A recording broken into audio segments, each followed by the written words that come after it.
झारखंड के पूर्व मुख्यमंत्री चंपाई सोरेन ने गृह मंत्री अमित शाह के साथ मुलाकात कर तमाम सियासी अटकलों पर विराम लगा दिया है। और इस मुलाकात के बाद अब ये माना जा रहा है, जैसा कि जो झारखंड विधानसभा चुनाव के सह प्रभारी और असम के मुख्यमंत्री हेमंता बिस्वा ने अपने सोशल मीडिया एक्स पर जानकारी दी है कि 30 अगस्त को आधिकारिक रूप से वो बीजेपी ज्वाइन करेंगे। रांची में वो बीजेपी की सदस्यता लेंगे। उसके बाद से सियासी हलचल कह सकते हैं बढ़ गई है। हमारे साथ और अधिक जानकारी के साथ हमारे वरिष्ठ सहयोगी उदय जुड़े हुए हैं। उदय के पास चलेंगे। उदय, कल देर रात एक तस्वीर आती है और फिर झारखंड की सियासत एक बार फिर से हलचल झारखंड की सियासत में देखने को मिलती है।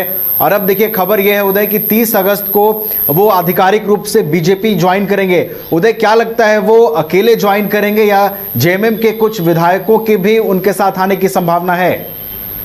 देखिए नवीन, अभी तक इस बात की स्पष्ट पुष्टि नहीं हुई है, लेकिन जो लगातार कयास लगाए जा रहे थे चंपाई सोरेन के दूसरी बार दिल्ली जाने के बाद से ही लगातार चर्चाएं तेज हो गई थी कि क्या अब चंपाई सोरेन बीजेपी में वापसी करेंगे। हिमंता बिस्वा शर्मा कल तक जो बयान दे रहे थे स्पष्ट नहीं कह रहे थे, लेकिन हिमंता बिस्वा शर्मा दिल्ली पहुंची और वो अपने साथ लगभग रात के 11 बजे अमित शाह के आवास पर लेके गए चंपाई सोरेन को। उनके साथ चंपाई सोरेन के बेटे भी थे और उसी वक्त ये स्पष्ट हो गया, ये फाइनल हो गया।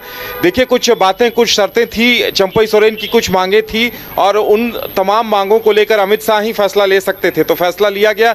और सबसे बड़ी बात नवीन ये है कि देखिए 28 तारीख को मुख्यमंत्री मैया सम्मान योजना के तहत सीएम हेमंत सोरेन और चंपाई कोल्हान पहुंचने वाले थे। कोल्हान में उनका बड़ा कार्यक्रम था और ऐसे में चंपाई सोरेन की भी ये राजनीतिक मजबूरी थी कि जब सीएम का कार्यक्रम हो रहा है तो वो भी अपनी स्थिति स्पष्ट कर दें। और शायद यही वजह है कि चंपाई सोरेन को ये तय था कि फैसला लेना ही है और यही वजह रही कि 27 तारीख को 26 तारीख को चंपाई सोरेन दिल्ली के लिए रवाना हो गए थे।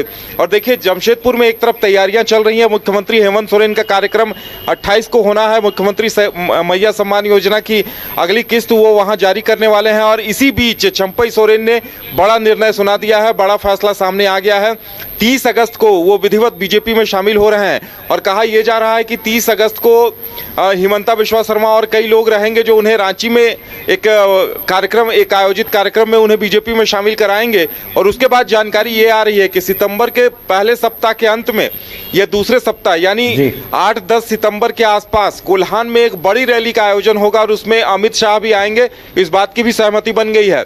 हालांकि देखिए इसका शेड्यूल जारी नहीं किया गया है, लेकिन सूत्रों के जरिए जानकारी ये आ रही है कि अमित शाह कोल्हान पहुंचेंगे। देखिए कोल्हान पे बीजेपी का फोकस इसलिए है क्योंकि कोल्हान विधानसभा में 14 सीटें आती है और उन तमाम सीटों पर बीजेपी को हार का सामना करना पड़ा था।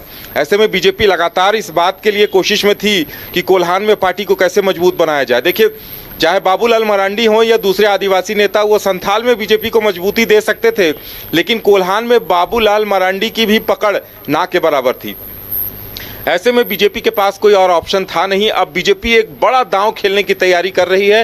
अब कोल्हान की 14 सीटों पर नजर है और उसकी पहली कवायद देखने को मिलेगी जब चंपाई सोरेन एक बड़ी रैली का आयोजन करेंगे और अमित शाह उसमें मुख्य अतिथि के तौर पर शामिल होंगे। देखिए चंपाई सोरेन 14 विधानसभाओं का उन्होंने पिछले एक हफ्ता के दौरान दौरा किया है। वो लगातार जब दिल्ली से लौट के आए थे तो वो रायशुमारी कर रहे थे, अपने समर्थकों के बीच, अपने लोगों के बीच वो जा रहे थे और इन लगभग एक हफ्ते के अंदर उन्होंने 14 विधानसभाओं का दौरा किया, इस बात का आकलन किया, अपने समर्थकों से बातचीत की और उन्हें ऐसा लगा कि उनके समर्थक उनके साथ हैं, उनके जो पार्टी के लोग हैं वो भी उनके साथ हैं।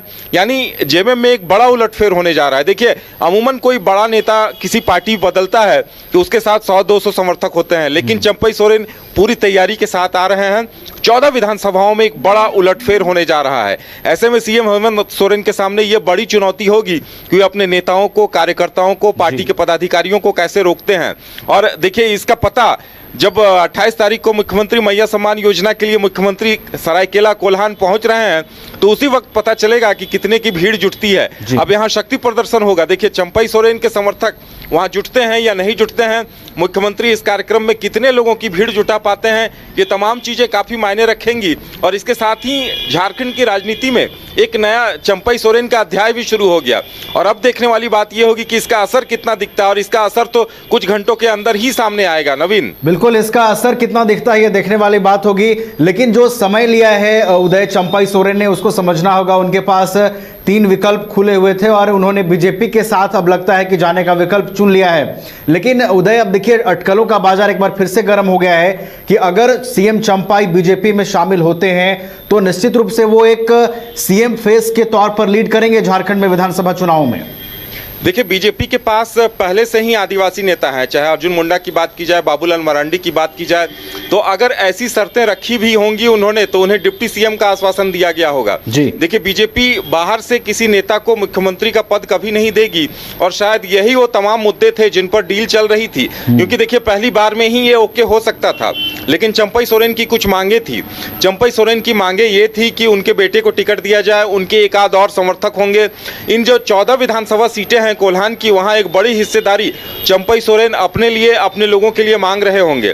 शायद वो अपने दोनों बेटों के लिए टिकट चाह रहे होंगे, शायद वो अपने कुछ समर्थकों के लिए टिकट चाह रहे होंगे। और ये जो 14 विधानसभा उन्होंने घूमा है, तो इसी बिसात पर, इसी बेस पर वो बीजेपी के पास भी पहुंचे और यही सबसे बड़ी वजह थी कि जिसकी वजह से देर हो रही थी।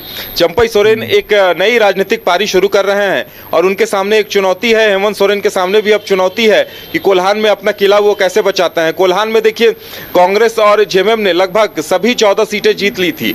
और देखिए, अगर चंपई सोरेन ने जो 3 विकल्प दिए थे, उन्होंने पहला विकल्प कहा था कि मैं राजनीति से संन्यास ले लूं और इसकी उम्मीद, इसे उन्होंने खारिज कर दिया। दूसरा विकल्प उनके सामने था कि वो एक नई पार्टी खड़ा करें। नई पार्टी अगर खड़ा करते भी तो हो सकता है उन्हें बहुत ज्यादा फायदा नहीं मिलता या वो इस स्थिति में नहीं होते कि वो जीत दिला पाते। और देखिए, अगर चंपई सोरेन नई पार्टी लेकर भी आते तो बीजेपी इस स्थिति में नहीं थी कि जो चंपई जो डैमेज करते जेएमएम को, उसका फायदा बीजेपी उठा सके। यानी बीजेपी इतनी मजबूत नहीं थी कि वहां की 14 सीटें जीत सके। ऐसे में बीजेपी के सामने सबसे आसान विकल्प यह था कि चंपई सोरेन के नेतृत्व में कोल्हान की विधानसभा सीटों पर चुनाव लड़ा जाए और चंपई सोरेन को एक बड़ी जिम्मेदारी दी जाए। अब देखिए, बीजेपी के पास 2 छत्रप हो गए, संथाल बाबूलाल संभाल लेंगे। अब उन्हें हो सकता है वहां लॉबिन हेम्ब्रम का भी साथ मिले। लॉबिन हेम्ब्रम पहले ये कह चुके थे, लेकिन अभी तक बीजेपी की तरफ से या हेमंता विश्वा शर्मा की तरफ से ये ट्वीट नहीं आया है। लेकिन इस बात की भी प्रबल संभावना है कि जब चंपई सोरेन बीजेपी में शामिल होंगे तो उस वक्त उनके साथ लॉबिन हेम्ब्रम होंगे, ये तय माना जा रहा है। और बाकी विधायकों को लेकर जहां तक बात है, तो बीजेपी अभी जेएमएम को ऐसा कोई हमले का मौका नहीं देना चाहती ताकि ये कहा जा सके कि आप हमारे विधायकों को तोड़ रहे हैं। तो बीजेपी इस बात का भी ध्यान रखेगी। लेकिन इतना तय है कि राजनीति में, अब झारखंड की राजनीति में एक नया अध्याय, एक नया चैप्टर शुरू हो चुका है। बिल्कुल, झारखंड की राजनीति में एक नया चैप्टर शुरू हो चुका है और देखना दिलचस्प होगा कि जब पूर्व CM Champai Soren BJP join करते हैं तो उनके साथ किनकी मौजूदगी होती है और जेएमएम के और कौन से नेता बीजेपी में शामिल होते हैं, इस पर नजर बनी रहेगी। बहुत बहुत फिलहाल धन्यवाद उदय, हमारे साथ जुड़ने के लिए और तमाम जानकारियों को साझा करने के लिए। तो झारखंड की राजनीति में निश्चित रूप से एक बड़ा और नया अध्याय शुरू होने जा रहा है।